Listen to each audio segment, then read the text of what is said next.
All right, good evening and welcome to the Restoration Church of Christ Wednesday night Bible study. We meet every Wednesday night at 5 p.m. California time to study God's Word. Tonight we're studying the book of Exodus, starting in chapter 12. If you haven't been with us this entire time, I encourage you to go back and go through the rest of the book of Exodus. This will be part of our ongoing study of the Torah, the first 5 books of the Bible, and it will be interrupted occasionally by other books of the Bible as well. So after Exodus, we'll likely go on to the Gospel of John before coming back to the Torah. It starts with the 10th plague of Egypt. We've gone through the first 9 plagues, and there's definitely a transition in tone when we get to the 10th plague. The first, I believe it's 7 plagues, Moses is having this contest between him and the magicians, right? The magicians are duplicating every miracle that Moses performs. But then Moses performs a miracle which they cannot duplicate when he summons the gnats from the earth. And that's because Moses doesn't summon gnats. He, through the power of God, creates life. And it's this moment in which we're shown that only God can create life. From then on, the magicians aren't trying to duplicate what Moses is doing. From then on, they're just suffering like everyone else, the plagues that are being unleashed upon them. And it just lists the plagues, basically, as if it's saying that God is throwing everything at them. But for the last plague, it tells us that Pharaoh hardened his own heart, and so did his servants. That would be the 9th plague. Pharaoh hardened his heart, and so did his servants. Because of the losses they had suffered, would be my interpretation. But we're not really told why they hardened their own hearts.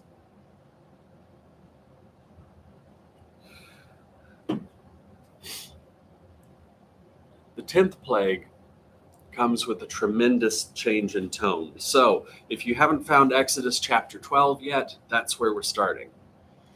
And it says, "The Lord spoke to Moses and Aaron in the land of Egypt, saying, 'This month shall be to you the beginning of months. It shall be the first month of the year to you.'" Now I want you to notice that we've departed from the narrative, right? We were having this story about plagues in Egypt.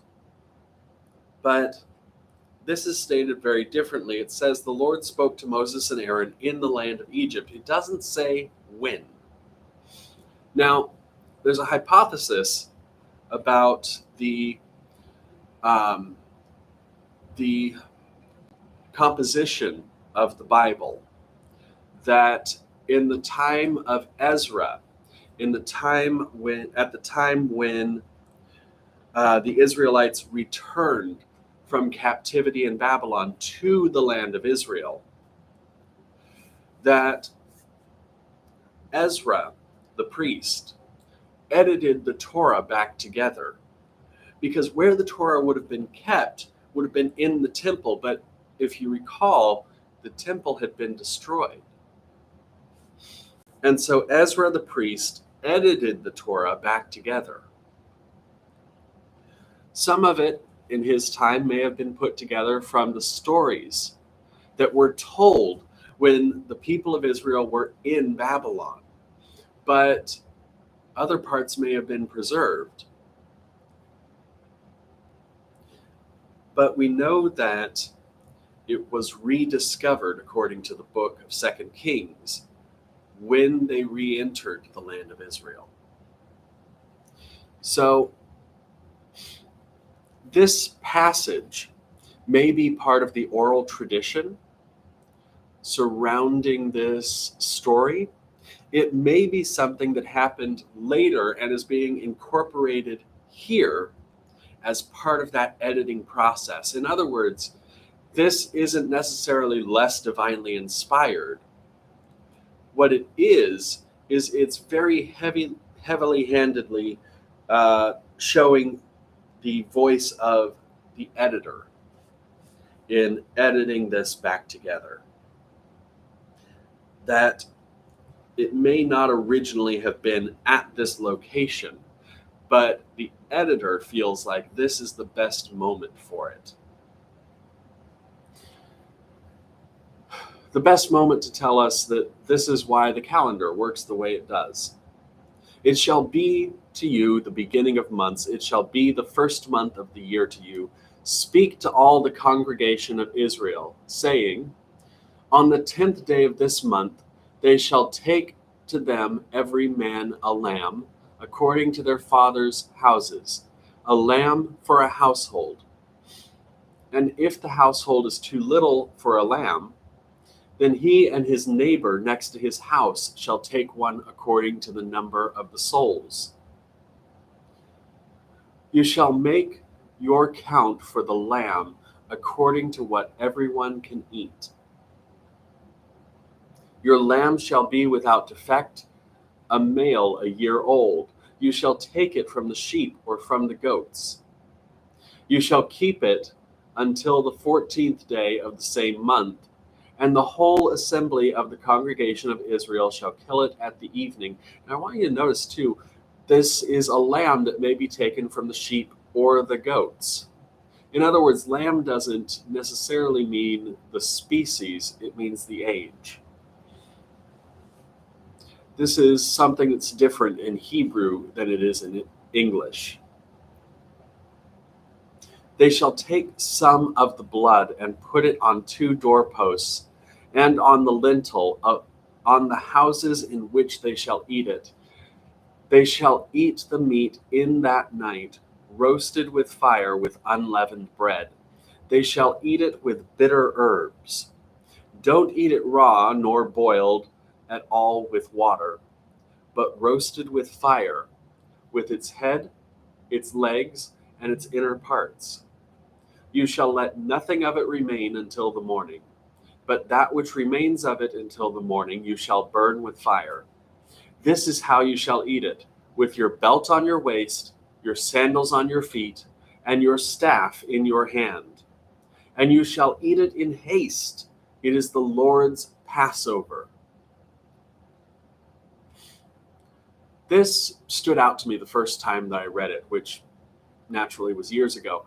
You shall eat, this is how you shall eat it, with your belt on your waist, your sandals on your feet, and your staff in your hand. You shall eat it ready to run, in other words. You're not going to eat and sit and talk and it's going to be just a relaxed night with your family. No, you're going to eat and run. God commands it.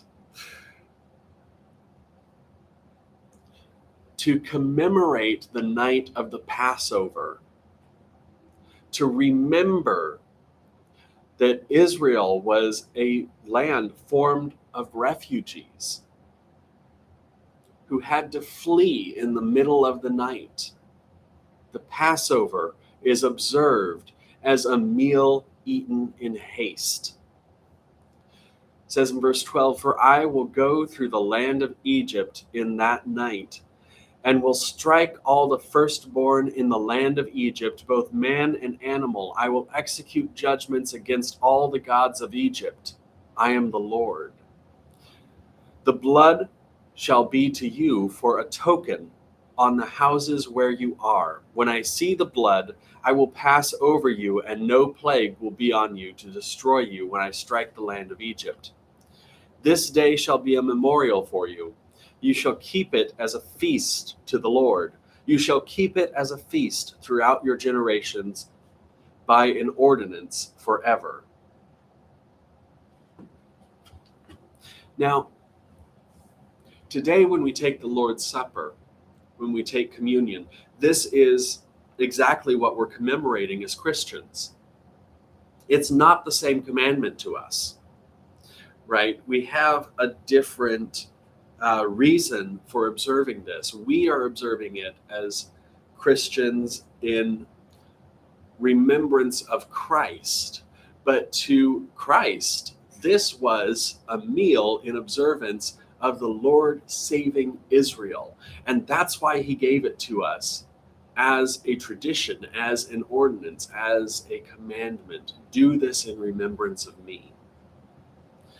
Because Jesus was going on to save the world, to save us from our sins, just as the blood of the Lamb would be placed upon the doorposts, so that the Lord's judgment would pass over the land of Israel, the people of Israel, that is.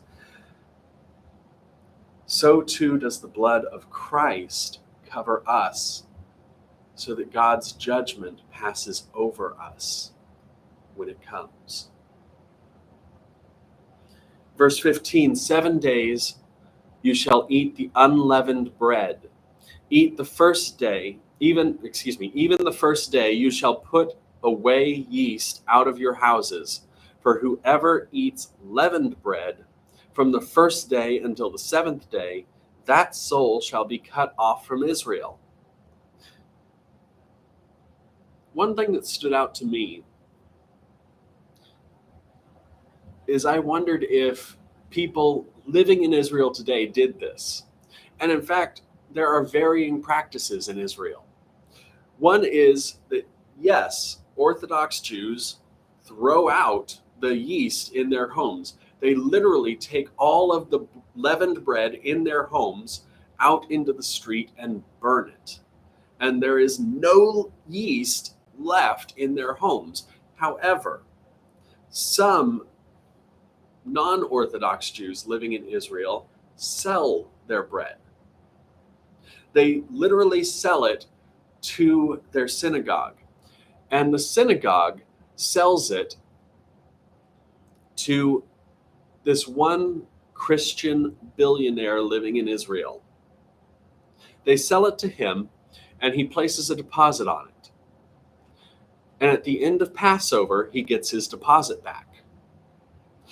And that's because the modern interpretation of this is that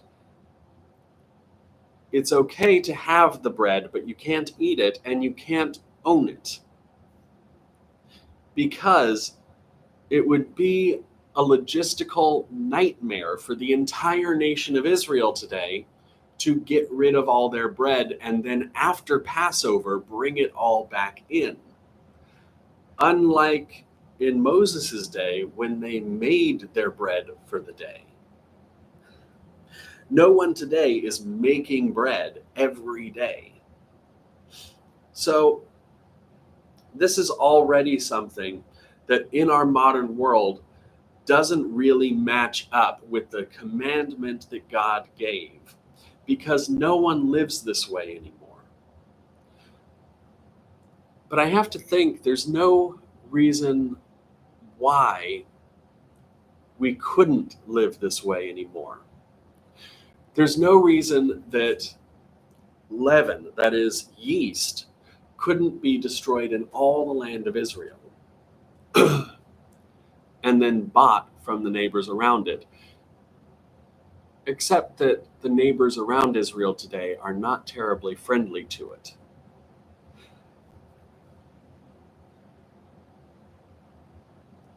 So today, this commandment is a bit difficult to follow. But we still do this in communion. We still eat unleavened bread as the body of Christ. And that's because the Last Supper is a Passover supper. And it is commemorated as a Passover supper in all but one of the Gospels that it's mentioned. One of the Gospels doesn't say when the Last Supper was, but two of them do say that it was the Passover, and one of them doesn't mention it at all, the Gospel of John. It simply says that they had a meal and then goes on to the description of Jesus washing the disciples' feet. All right, verse 16. In the first day there shall be to you a holy convocation. Now, if anyone has a better phrase for that in their Bible, because that sounds terribly religious and not at all easy to understand, go ahead and type that into the chat, because I'd be interested to see what your Bible translates that as. And in the seventh day, a holy convocation. No kind of work shall be done in them, except that which every man must eat. Only that may be done by you. So in other words, this is where we get the tradition that the Sabbath may be put aside in order to preserve life. If you don't have food to eat, you cannot rest, in other words. You shall observe the feast of unleavened bread, for in this same day I have brought your armies out of the land of Egypt. Therefore you shall observe this day throughout your generations by an ordinance forever. In the first month, on the 14th day of the month at evening, you shall eat unleavened bread until the 21st day of the month at evening. There shall be no yeast found in your houses for 7 days, for whoever eats that which is leavened, that soul shall be cut off from the congregation of Israel. Whether he is a foreigner or one who is born in the land, you shall eat nothing leavened. In all your habitations you shall eat unleavened bread. Now, why unleavened bread? Well, it's just like the lamb. They're eating with their shoes on their feet, their staff in their hand, their belt around their waist, because they're getting ready to run. And if they're getting ready to run, they don't have time for the bread to rise. So the unleavened bread is also a symbol of their hurried departure from Egypt. Verse 21, then Moses called for all the elders of Israel and said to them, draw out and take lambs according to your families and kill the Passover. You shall take a bunch of hyssop and dip it in the blood that is in the basin, and strike the lintel and the 2 doorposts with the blood that is in the basin. None of you shall go out of the door of his house until morning. For the Lord will pass through to strike the Egyptians, and when he sees the blood on the lintel and on the 2 doorposts, the Lord will pass over the door and will not allow the destroyer to come in to your houses to strike you. You shall observe this thing for an ordinance to you and to your sons forever. It shall happen when you have come to the land which the Lord will give you as he has promised, that you shall keep this service. It will happen when your children ask you, what do you mean by this service? That you shall say, it is the sacrifice of the Lord's Passover, who passed over the houses of the children of Israel in Egypt when he struck the Egyptians and spared our houses. The people bowed their heads and worshipped. The children of Israel went and did so, as the Lord had commanded Moses and Aaron, so they did. At midnight, the Lord struck all the firstborn in the land of Egypt, from the firstborn of Pharaoh who sat on his throne, to the firstborn of the captive who was in the dungeon, and all the firstborn of livestock. Pharaoh rose up in the night, he and all his servants, and all the Egyptians. And there was a great cry in Egypt, for there was not a house where there was not one dead. He called for Moses and Aaron by night and said, rise up, Get out from amongst my people, both of you, and the children of Israel, and go. Serve the Lord as you have said. Take both your flocks and your herds as you have said, and be gone, and bless me also.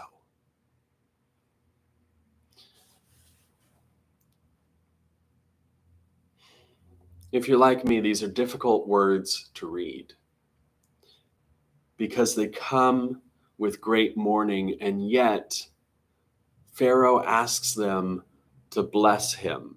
His heart is still hardened even after this because he does not admit any wrong. He does not admit that he brought this plague upon himself by not doing what he said he would do. And then he has the gall to say, and bless me also. He's still holding on to that little bit of authority here. He's still saying, you can go, but it's still my decision.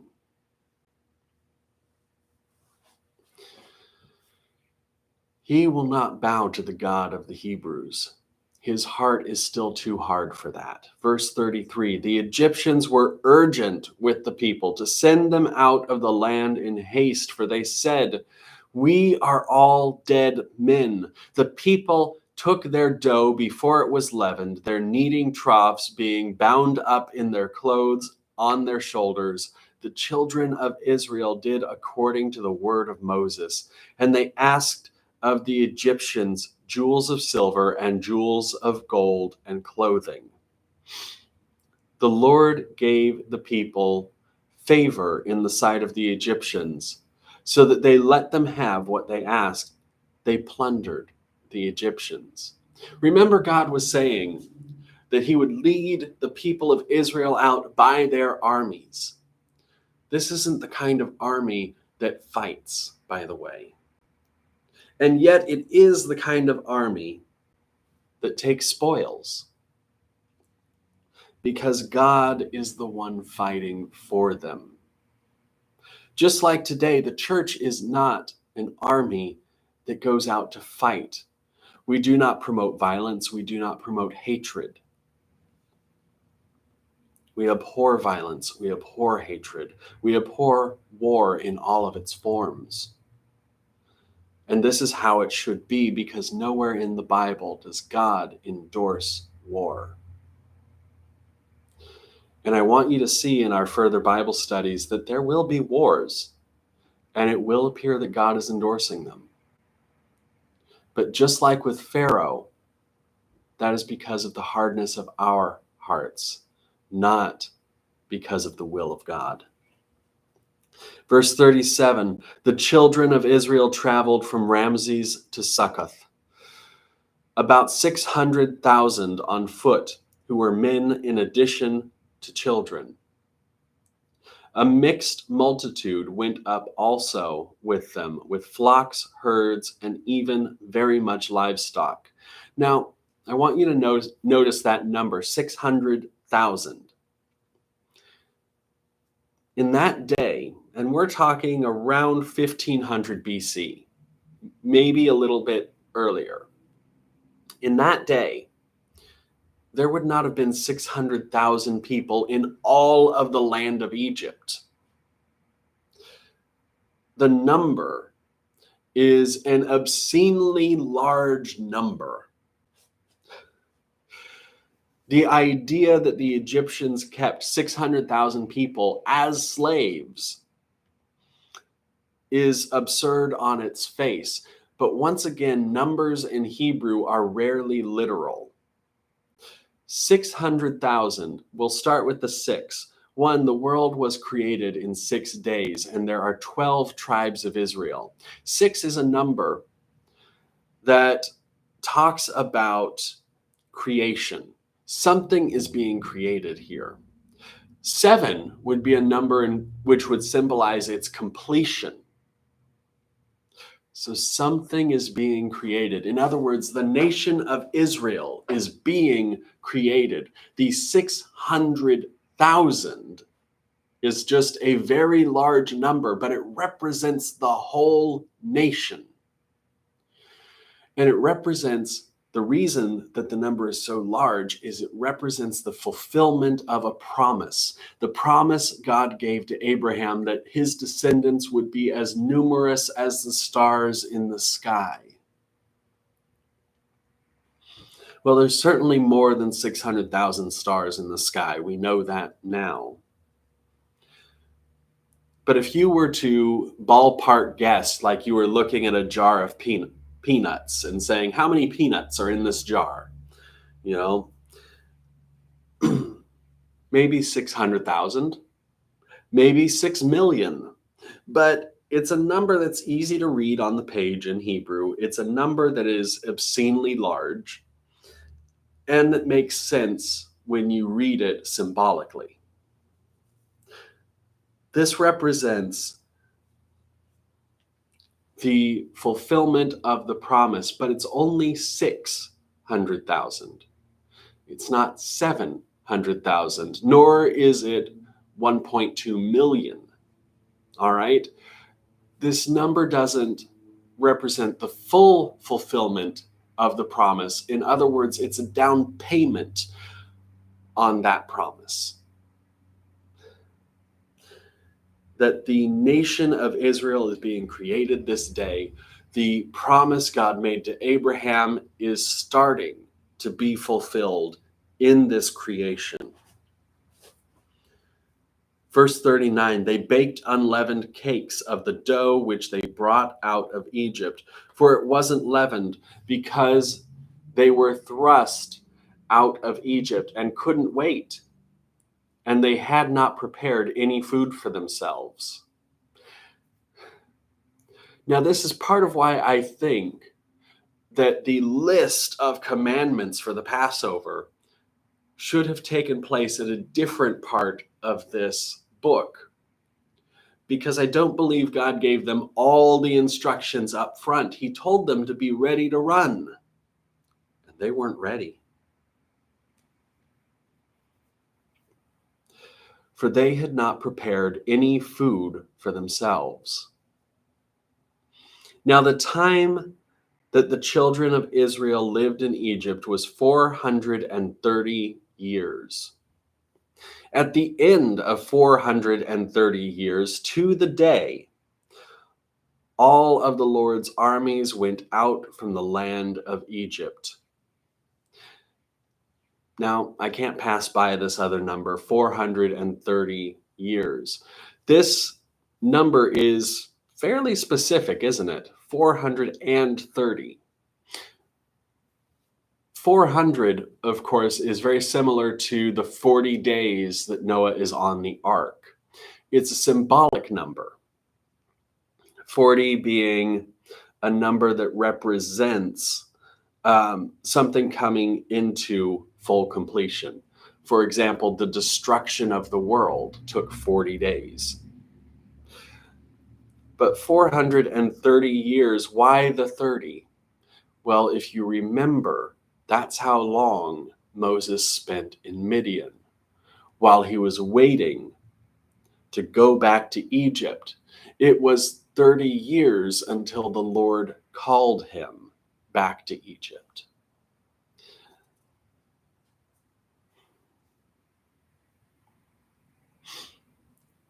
It is a night to be much observed to the Lord for bringing them out from the land of Egypt.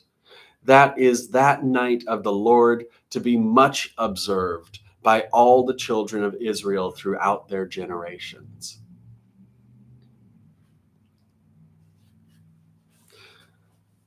The Lord said to Moses and Aaron, "This is the ordinance of the Passover. No foreigner shall eat of it, but every man's servant who is bought for money.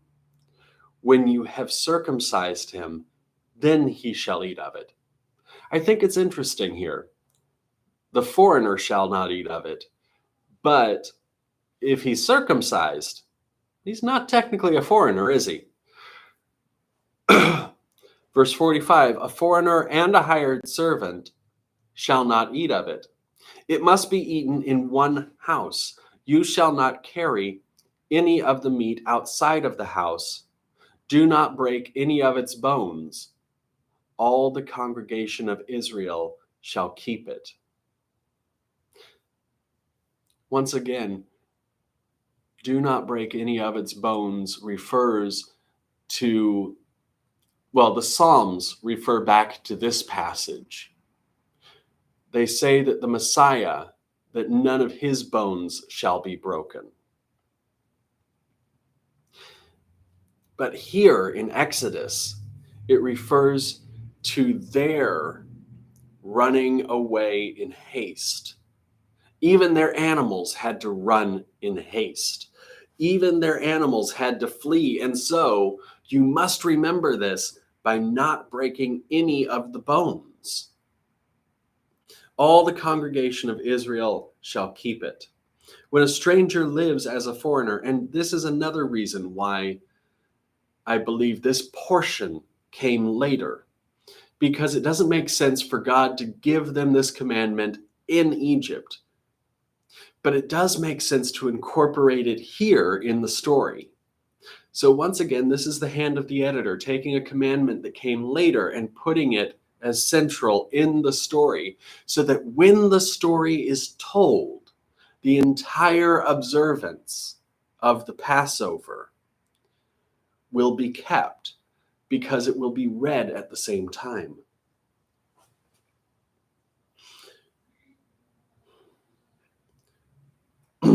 Excuse me. When a stranger lives as a foreigner with you and would like to keep the Passover to the Lord, let all his males be circumcised, and then let him come near and keep it. He shall be as one who is born in the land. But no uncircumcised person shall eat of it. One law shall be to him who is born at home, and to the stranger who lives as a foreigner amongst you. Put another way, there is one law for all of you, not one law for each of you. There isn't one law for the native born and one law for the foreigner. There is one law over all. All the children of Israel did so. Now, keep in mind, this also is not a general statement. It's specific to the Passover. Once we get to Leviticus, we'll see there are plenty of laws that are specific to people who are born in Israel and live there. There are specific laws to those who are Israelites who are in other lands. There are laws that are specific to foreigners who are living in Israel.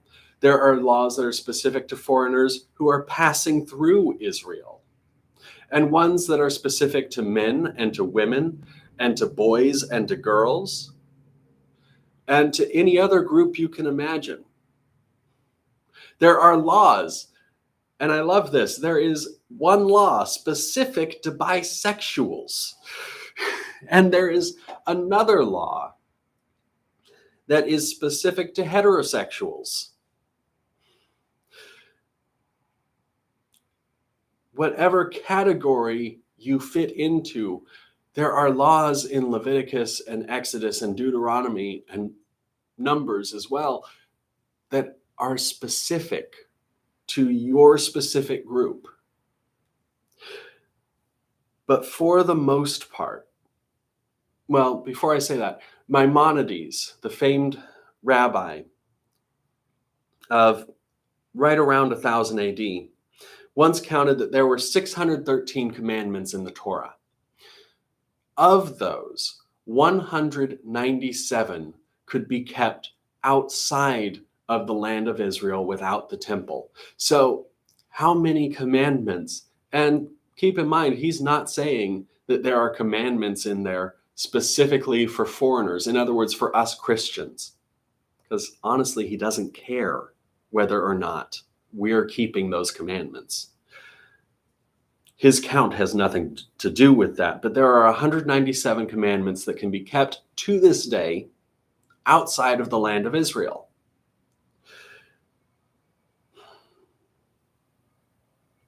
In other words, not all of those commandments were meant to be kept to this day.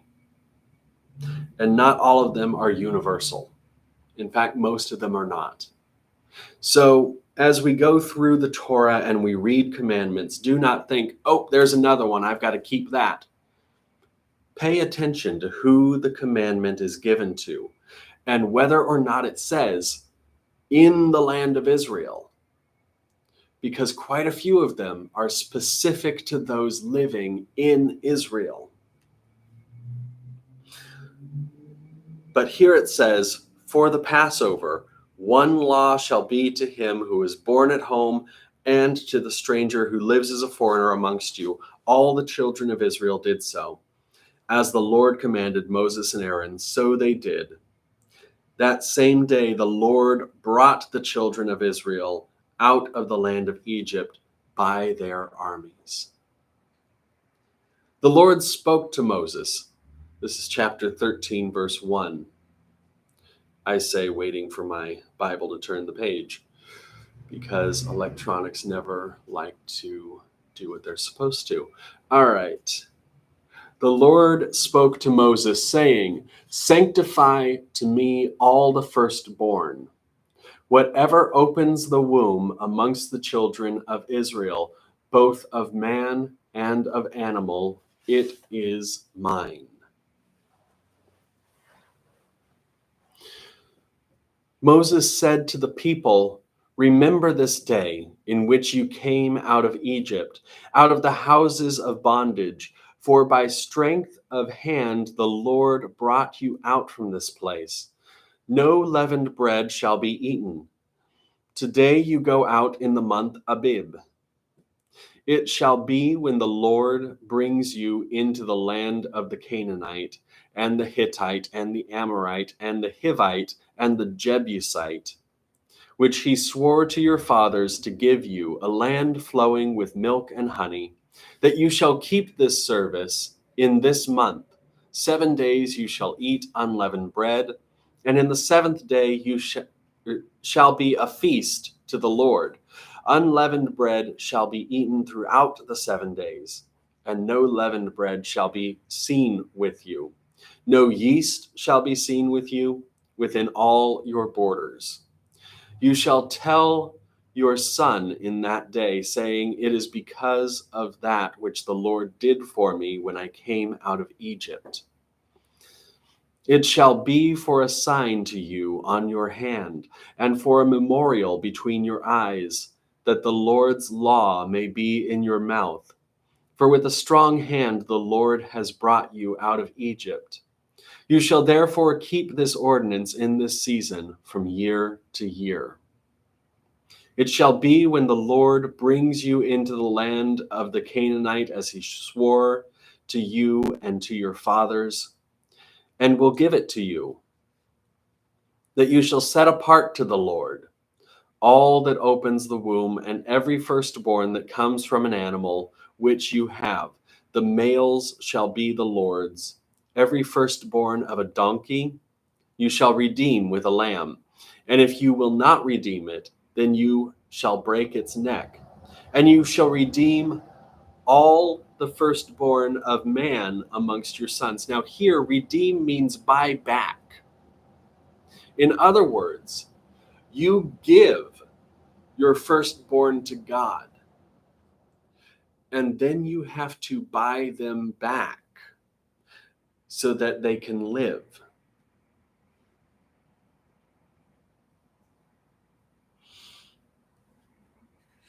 Because how can you dedicate them to God otherwise? So the donkey you shall redeem with a lamb, and if you will not redeem it, then you shall break its neck. And you shall redeem all the firstborn of man amongst your sons. It shall be when your son asks you in the time to come, saying, what is this? That you shall tell him, by strength of hand the Lord brought us out from Egypt, from the house of bondage. When Pharaoh stubbornly refused to let us go, the Lord killed all the firstborn in the land of Egypt, both the firstborn of man and the firstborn of livestock. Therefore I sacrifice to the Lord all that opens the womb, being males, but all the firstborn of my sons I redeem. In other words, do this because God sacrificed the firstborn sons of Egypt. That's why it's the firstborn sons of Israel as a memorial. Whew.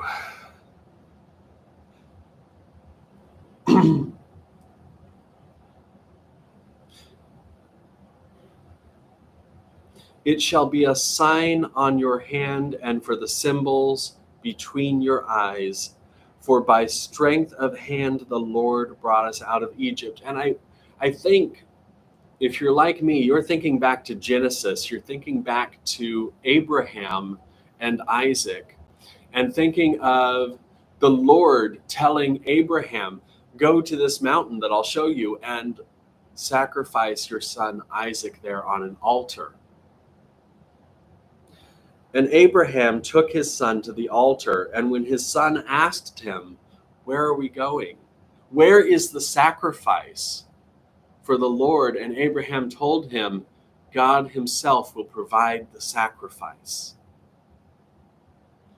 And here, just like then, God is saying, I will always provide the sacrifice.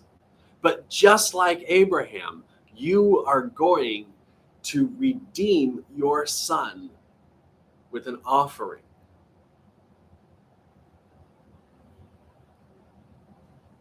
God is asking for this act of faith.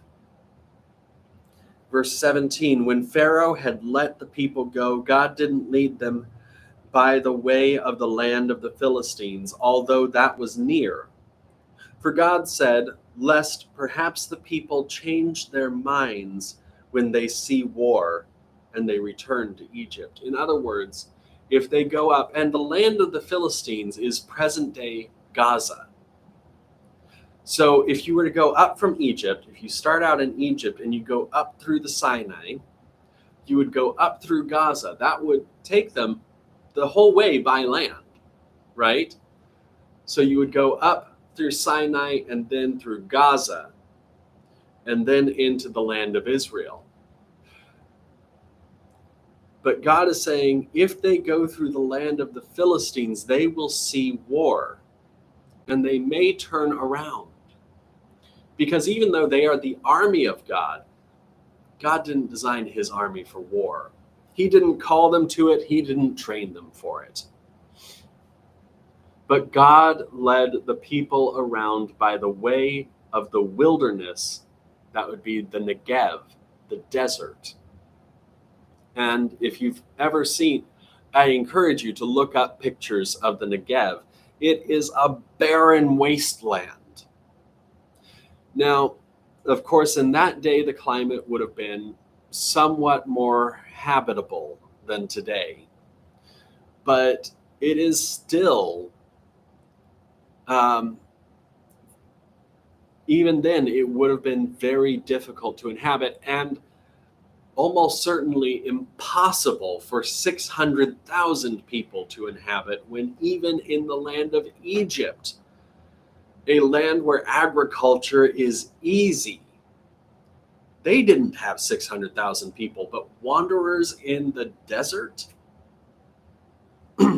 Once again, don't take that too literally.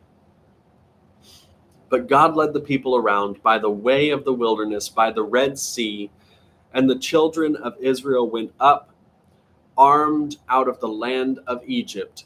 Moses took the bones of Joseph with him, for he had made the children of Israel swear, saying, God will surely visit you, and you shall carry up my bones away from here with you. They took their journey from Succoth and camped in Etham, in the edge of the wilderness. The Lord went before them by day in a pillar of cloud to lead them on their way, and by night in a pillar of fire to give them light, that they might go by day and by night. The pillar of cloud by day and the pillar of fire by night didn't depart from before the people. Now, of all the miracles in Exodus, right, the plagues, We have naturalistic explanations for most of them, even the plague of the firstborn. But the pillar of cloud and the pillar of fire, not so much. There is no natural explanation for a pillar of cloud or fire that leads them out of Egypt. Now, because I've shared naturalistic explanations for the other 9 plagues, I'll give you the last one. That it was the practice of the Egyptians that the firstborn son be served first at mealtime, and that he be given a double portion.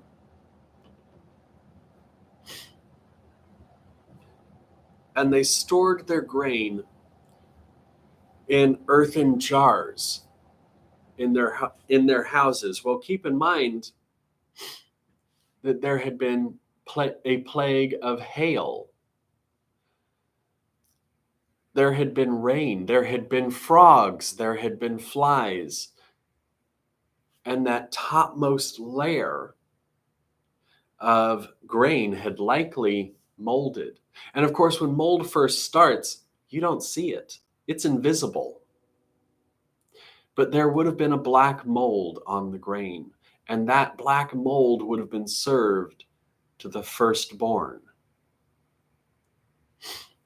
But the Hebrews did not have that same practice. They did not give their firstborn son the first portion or a double portion. And their land had not seen the same plagues as the lands of the Egyptians. In Goshen, they had not seen those plagues. So it is likely that they did not suffer that 10th plague because of the grain. And that's the naturalistic explanation. It's not a very convincing one, is it? Just like the others, it's not very convincing. It's possible all these things happened by circumstance, but it's not very likely. Chapter 14. The Lord spoke to Moses, saying, "Speak to the children of Israel that they turn back and encamp before Pi-hahiroth, between Migdol and the sea, before Baal-zephon. You shall encamp opposite it by the sea. Pharaoh will say of the children of Israel, they are entangled in the land. The wilderness has shut them in. I will harden Pharaoh's heart, and he will follow after them, and I will get honor over Pharaoh." Why is God doing this? Because Pharaoh has hardened his own heart. Pharaoh has determined that he should receive honor even above the Lord. And so the Lord hardens Pharaoh's heart one more time, that all the Egyptians may know that the Lord is God, no matter what Pharaoh says. That I will get honor over Pharaoh and over all his armies, and the Egyptians shall know that I am the Lord. They did so. Verse 5, the king of Egypt was told that the people had fled, and the heart of Pharaoh and of his servants was changed towards the people. And they said, "What is this we have done, that we have let Israel go from serving us?" He prepared his chariot and took his army with him, and he took 600 chosen chariots and all the chariots of Egypt, with captains over all of them. The Lord hardened the heart of Pharaoh, king of Egypt, and he pursued the children of Israel. For the children of Israel went out with a high hand. The Egyptians pursued them. All the horses and chariots of Pharaoh, his horsemen, and his army overtook them encamping by the sea, beside Pi-hahiroth, before Baal-zephon. When Pharaoh came near, the children of Israel lifted up their eyes, and behold, the Egyptians were marching after them. And they were very afraid. The children of Israel cried out to the Lord. They said to Moses, "Because there were no graves in Egypt, have you taken us away to die in the wilderness? Why have you treated us this way, to bring us out to Egypt? Isn't this the word that we spoke to you in Egypt, saying, 'Leave us alone, that we may serve the Egyptians'? For it would have been better for us to serve the Egyptians than to die in the wilderness." Moses said to the people, "Don't be afraid. Stand still and see the salvation of the Lord, which he will work for you today. For you will never again see the Egyptians whom you have seen today. The Lord will fight for you, and you shall be still." The Lord said to Moses, "Why do you cry to me? Speak to the children of Israel that they go forward. Lift up your rod and stretch out your hand over the sea and divide it. The children of Israel shall go into the middle of the sea on dry ground. Behold, I myself will harden the hearts of the Egyptians, and they will go in after them." Can you imagine that? Can you imagine seeing Moses stretching his hand out over the sea, and his God is the one parting it? Can you imagine Pharaoh's hubris? That Pharaoh is still seeking honor over the God of Israel. He believes that God, even with the walls of the sea all around him, will not destroy him. He believes that he is more powerful than God.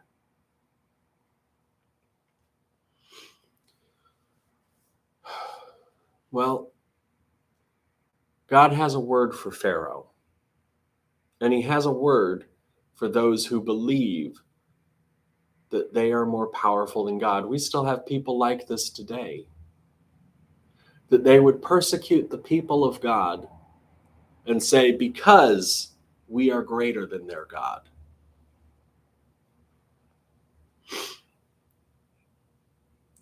Behold, I myself will harden the hearts of the Egyptians, and they will go in after them. I will get myself honor over Pharaoh and over all his armies, over his chariots, and over his horsemen.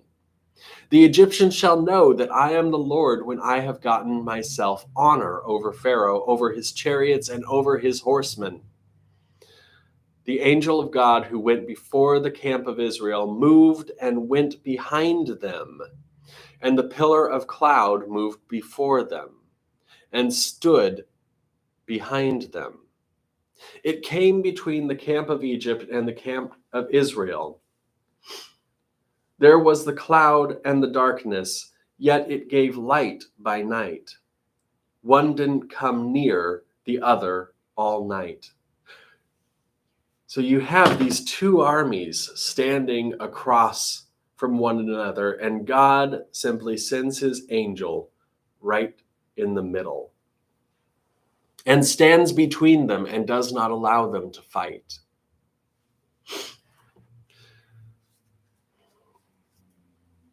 I remember the first time I went through studying this,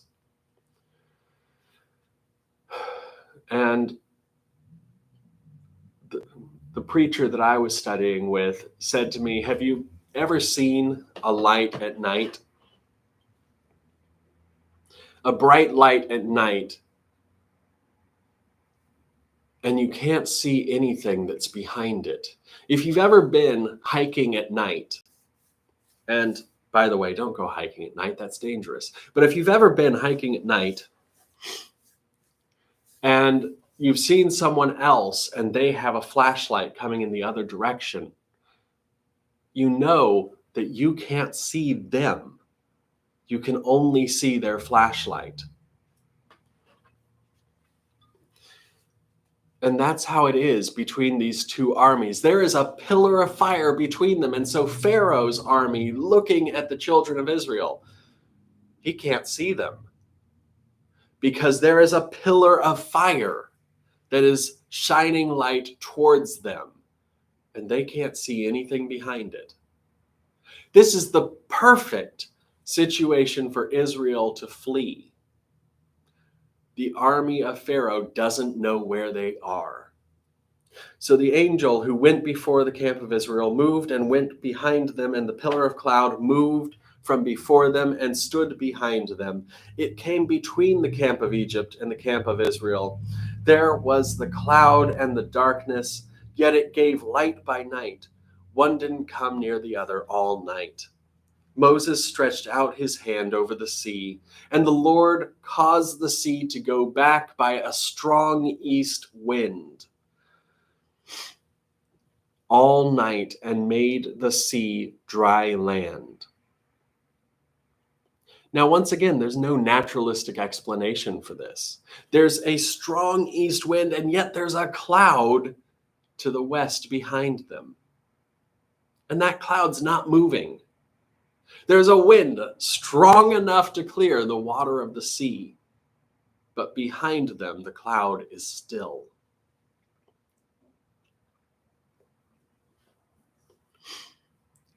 And made the sea dry land, and the waters were divided. The children of Israel went into the middle of the sea on the dry ground, and the waters were a wall to them on their right hand and on their left. The Egyptians pursued and went in after them into the middle of the sea, all of Pharaoh's horses, his chariots, and his horsemen. In the morning watch, the Lord looked out onto the Egyptian army through the pillar of fire and of cloud and confused the Egyptian army. He took off their chariot wheels and they drove them heavily. So the Egyptians said, "Let's flee from the face of Israel, for the Lord fights for them against the Egyptians." They're driving these things on the ground of the sea, on the bottom of the sea. And it's this rocky terrain which takes apart their chariot wheels. Think about every time you've seen in the Midwest a house with a broken wagon wheel in front of it. It's because no one planned on settling in the Midwest. They were trying to get somewhere else. The reason they settled there is that broken wagon wheel out front.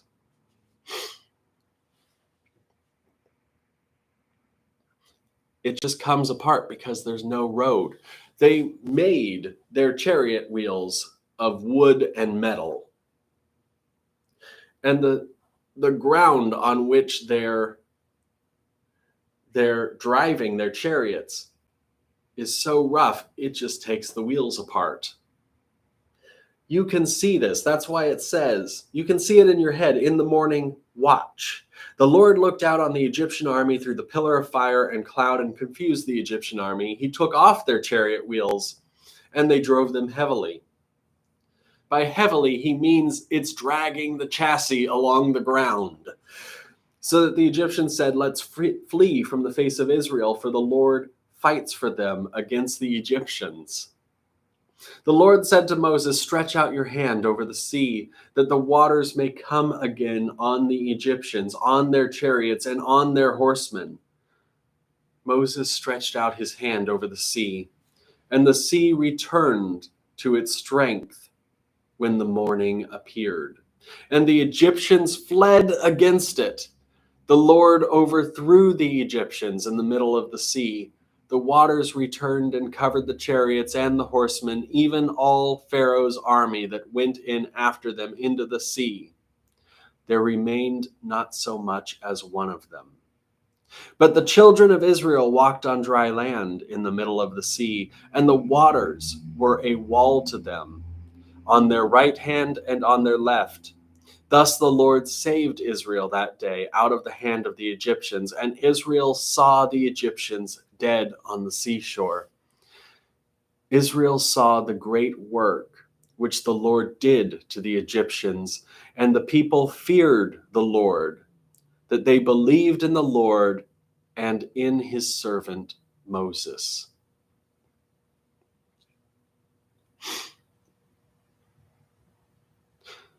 When we got to the 9th plague, when we got to the 8th plague, when we got to the 7th plague, there were Egyptians that were turning against Pharaoh. And they were serving the God of Israel. They were following his commandments. But when we get to this point, after the 10th plague, no one is still serving the God of Israel. And they follow Pharaoh into the sea. Pharaoh is who they are following. They follow him into the sea. But when they think to themselves, we need to turn back, Pharaoh, like Ahab, is chasing that white whale. He has gone mad and is chasing the Israelites into the sea. They think to turn back, but it's already too late. Because they go into the sea as an act of faith. Their faith is in Pharaoh, the one who thinks himself greater and more powerful than the God that parts the sea.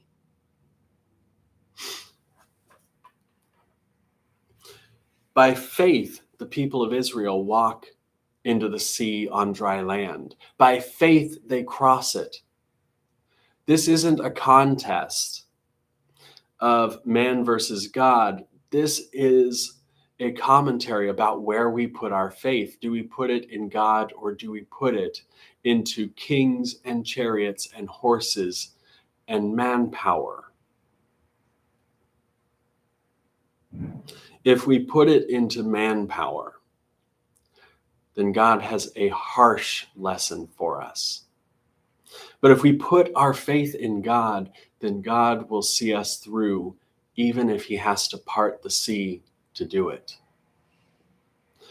So with that, I invite anyone to post any final questions you may have in the chat there on your right. I'll answer any questions that you have. Once again, a reminder that this is the Restoration Church of Christ Bible study every Wednesday night at 5 o'clock California time. I invite you to come back here next week for a study of Exodus chapter 15. We'll be working our way through the book of Exodus, and then we'll be going through the Gospel of John. So if you have any questions, now's the time to ask. If you have any comments, type them in there too.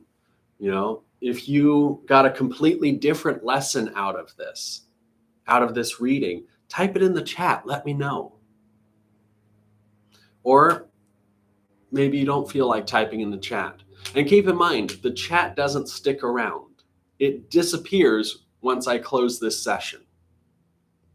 So if you type something in there, the people attending today will be able to read it, but the people viewing it tomorrow will not. If the whole reason you're worried about that is seeing your name and comment, well, tomorrow it won't be there.